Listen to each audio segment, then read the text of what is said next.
Digital Kamal YouTube চেনেললৈ আপোনাক সকলোকে স্বাগতম জনালোঁ। চ' বন্ধুসকল থাম্বনেইলখন চাই নিশ্চয় গম পাইছে কোনটো টপিকত ক'ব ওলাইছোঁ। হয় বন্ধুসকল, যোনবিলাকে বৰ্তমান ফাৰ্ষ্ট মেৰিট লিষ্ট আৰু ছেকেণ্ড মেৰিট লিষ্টত নাম অহা নাই আৰু বহুতে কনফিউজ হৈ আছিলে যে আমাৰ এডমিশ্যনটো কেতিয়া হ'ব। চ' তোমালোকৰ এডমিশ্যনটো যিহেতু 15 জুন, তোমালোকৰ সকলোবিলাক কলেজৰ 15 জুনৰ তাৰিখেই তোমালোকৰ যোনটো স্পট এডমিশ্যনটো হয়, স্পট এডমিশ্যনটো হৈ যাব। ঠিক আছে, তোমালোকে এতিয়া পোনপ্ৰথমে তোমালোকে বহুতে কনফিউজ হৈ আছে যে আমি তাত ডকুমেণ্ট কি নিব লাগিব, বা আমি ইয়াত মেজৰ বা মাইনৰ চেঞ্জ কৰিব পাৰিম নে, আমি আকৌ অনলাইন কৰিব পাৰিম নে, আৰু বহুতে কৈছে যে আমি এতিয়ালৈকে এডমিশ্যন লোৱা নাই, চ' আমি মেজৰটো মানে চেঞ্জ কৰিব পাৰিম নে। চ' তোমালোকে পাৰিবা, তোমালোকে গৈ কলেজত যাবা, গৈ পেলাই ধুনীয়াকৈ ক'বা যে আমাৰ যোনটো মোৰ মাইনৰ ছাবজেক্টটো মেজৰ ল'ম আৰু মেজৰ ছাবজেক্টটো মাইনৰ।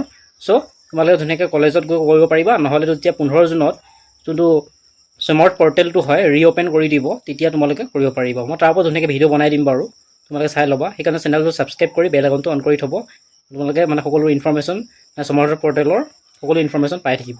ঠিক আছে, এতিয়া মই তোমালোকক দেখাই দিম তোমালোকে এতিয়া ডকুমেণ্ট কি নিব লাগে। ব'লকচোন স্ক্ৰীণত দেখাই দিম। মানে স্পট এডমিশ্যন ল'ব বিচৰা তেনেহ'লে তোমালোকৰ ডকুমেণ্টবিলাক কি লাগিব চাই লোৱা। তোমালোকে অৰিজিনেল ডকুমেণ্ট লৈ যাব লাগিব।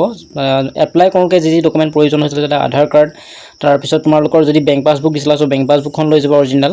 বাকী তোমালোকৰ যোনটো ডিজিটেল কাষ্টখন যদি দিছিলা ডিজিটেল কাষ্টখন লৈ যাব, আৰু যদি অফলাইনখন দিছিলা চ' অফলাইনখনকে লৈ যাবা। আৰু তোমালোকে মানে অৰিজিনেল ডকুমেণ্ট গোটেইকেইখন লৈ যাবা। আৰু তোমালোকৰ যোনটো আইডেণ্টি প্ৰুফৰ কাৰণে তোমালোকে পাছপোৰ্ট চাইজৰ ফটো কপি লৈ যাবা। বাকী মেট্ৰিকৰ এডমিট কাৰ্ডখন লৈ যাবা। বাকী যোনখন কলেজত এপ্লাই কৰিছিলা চ' এপ্লাইৰ যোনখন এপ্লিকেশ্যন ফৰ্মখন হয় চ' ফৰ্মখন লৈ যাবা। বাকী তোমালোকৰ দেখা পাইছা তোমালোকে যোনটো পাছপোৰ্ট চাইজৰ ফটোগ্ৰাফ, চ' মই সেইটো কৈ দিছিলোঁ। বাকী ভেৰিফিকেশ্যনৰ কাৰণে যোনটো তোমালোকে যদি ট্ৰেন্সফাৰ ল'ব বিচাৰিছা ট্ৰেন্সফাৰ চাৰ্টিফিকেট দিবা, যদি কেৰেক্টাৰ চাৰ্টিফিকেট দিব পাৰা, নহ'লে তোমালোকে যদি গেপ লৈছিলা চ' গেপ চাৰ্টিফিকেটখন দিবা। গেপ চাৰ্টিফিকেটখন মানে হৈছে তোমালোকে এফিডেভিটখন তোমালোকে দেখাই ল'ব লাগিব, তাৰপিছত সেইখন দিব লাগিব। তাৰপিছত যদি তোমাৰ কিবা প্ৰব্লেমৰ কাৰণে ল'ব পৰা নাই চ' মেডিকেল চাৰ্টিফিকেট দিবা। মানে কিছুমান মেডিকেল চাৰ্টিফিকেটখন এইকাৰণে দিব লাগিব, যদিহে তোমালোকে যিহেতু ফাৰ্ষ্ট মেৰিট লিষ্টৰ নাম আহিছিলে কিন্তু তোমালোকে লোৱা নাছিলা, যদি তোমালোকে কিবা মেডিকেল প্ৰব্লেম আছিলে ত' মেডিকেল চাৰ্টিফিকেট দি দিবা, দি পেলাই তোমালোকে এডমিশ্যনটো ল'ব পাৰিবা। ঠিক আছে, বাকী কেটেগৰী ডমিচাইলৰ কথা কৈছোঁ। যদি ডমিচাইল চাৰ্টিফিকেটখন আছে তো PRCখন যাক কোৱা হয়, পাৰ্মানেণ্ট ৰেচিডেণ্ট চাৰ্টিফিকেট, যদি আছে চ' এখন লৈ যাব, নহ'লে তোমালোকে আধাৰ কাৰ্ডখন লৈ যালে হ'ব। বাকী কাষ্টখন লৈ যাবা। যদি তোমালোকৰ NCLখন আছে তেনেহ'লে NCLখন লৈ যাবা, নাথাকিলে তোমালোকে OBC যোনখন কাষ্ট চাৰ্টিফিকেটখন হয় OBC SC ST চ' নিজৰ কাষ্টখন লৈ যাবা। বাকী যদি তোমালোকে ইনকাম চাৰ্টিফিকেট বা ৰেচন কাৰ্ড কোনখন দি পেলাই এপ্লাই কৰিছিলা, যদি এখন দি এপ্লাই কৰিছিলা, যদি ইনকাম দি এপ্লাই কৰিছিলা চ' ইনকাম চাৰ্টিফিকেটখন লৈ যাবা।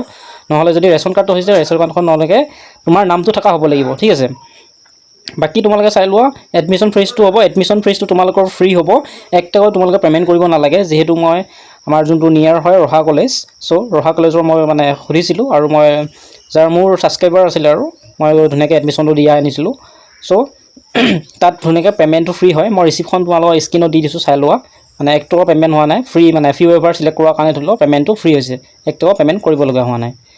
বাকী তোমালোকে কমেণ্ট কৰিবা কিবা যদি স্পট এডমিশ্যনৰ মানে বিষয়ে তোমালোকে যদি কিবা খেলিমেলি হৈ আছে, কনফিউজ হৈ আছা, তো মোক কমেণ্টত জনাবা, নিশ্চয় মই কমেণ্টৰ ৰিপ্লাই দিম। আৰু চেনেলটো নতুন যদি চেনেলটো ছাবস্ক্ৰাইব কৰি বেল আইকনটো অন কৰিব নাপাহৰিব এনেকুৱা ধৰণৰ ইনফৰ্মেশ্যন পাই থাকিবলৈ কাৰণে। থেংক ইউ ফৰ ৱাচিং।